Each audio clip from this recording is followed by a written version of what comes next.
Hi, Jerry Nelson, Life Coach.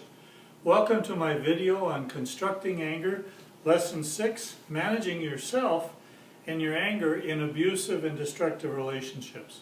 In other words, how do you deal with your anger and how do you deal with your activity when someone is abusive or destructive that you're around? So what we're going to do in this particular lesson is we're going to talk about 10 good strategies and 10 poor strategies and give you an idea of what you could do as a strategy to deal with whatever situation you're dealing with.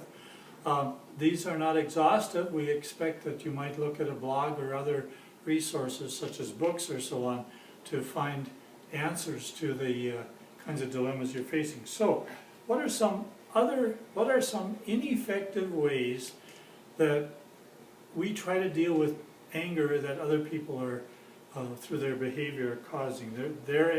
I'm sorry. What are some ways that we can deal with other people's anger when they're abusively or destructively putting their anger on us? Well, when someone else is angry, we could yell at them. It breaks down the relationship, it gets rid of your anger, but it really isn't that useful most of the time. You could hit them, certainly not useful. You could run a car into them, you could do some destructive thing through some machinery, you could hit them with something, throw dishes at them. All these things are destructive styles of answering someone else's anger. People tend to get into gangs or get into political parties or get into this group against that group, or my theology is better than your group, because they need support, and yet these kinds of things where people gang up on other people really aren't that useful. The ultimate result is that instead of having relationship with people, you end up destroying relationship. And you could threaten them with a gun, you could use that gun to kill them. Again, that's not a result that you may get rid of the anger that you have, but you're going to end up having a consequence that's far greater than the anger. Threaten them with a knife, spit on them, kick them, give them the silent treatment. You can pretend that the anger isn't there. A highly ineffective way of doing it. Now, what happens when you're dealing with someone in anger like this is there's some things that you have to really assess. You have to really get clear on. Why are they angry? Is their anger appropriate? And what am I going to do as a strategy to deal with that anger? So I have another video on abusive anger. Take a look at that video. It may help you some. Learn other things such as books. Recommend the book, The 5 Love Languages for Couples, because it gives a very interesting reframing of how people communicate. And with these different languages, if you're communicating in a touch language and your mate is communicating in a gifts language, you aren't communicating. You don't know what the other person, how they feel loved, so that you do not know how not to abuse them when you're angry. 12-step literature of all sorts, biblical forgiveness literature, 4th-step inventories, all may give you some clues as to how to deal with someone else's anger against you. Now let's talk about strategies that effectively deal with another person's anger. Distance yourself from them, walk away, have someone else come in, but don't engage when they're angry.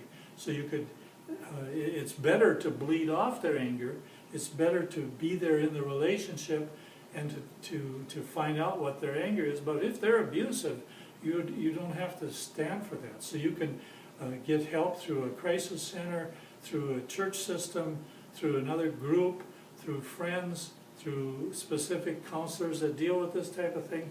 So all of them may give you this strategy of leaving in one way or another. If there's a physically abusive situation and you have to set up a housing result somewhere else so you are not physically abused, then that's the strategy that you do. Another way to deal with someone else's anger is to give your three-part I message that we talked about in expressing your own anger, but you might have a three-part I message that says, I'm scared when I hear you so angry because I don't know what to do.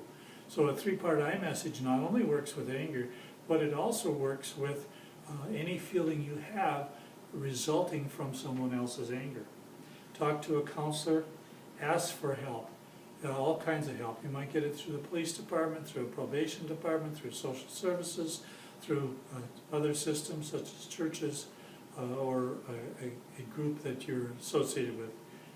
Expand the system.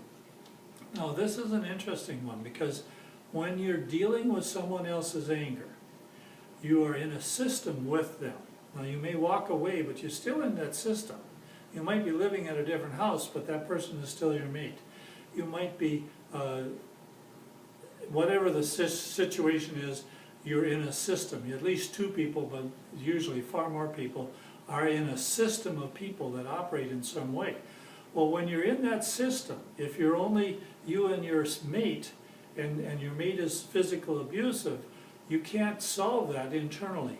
You have to expand the system. You have to go outside of the system, get someone else involved in the system, whether it's a crisis center, a police department, or a social service department, or some other friend, or whatever. So expanding the system is a very useful strategy in dealing with someone else's anger. Go to the police, go to a crisis center, we've mentioned those, talk to a friend, take a break. You know, someone might be just overwhelmed with their anger and they're abusing you as they're angry, but they're not intending that. And they're not dynamically operating in that kind of a thing. They're just overwhelmed.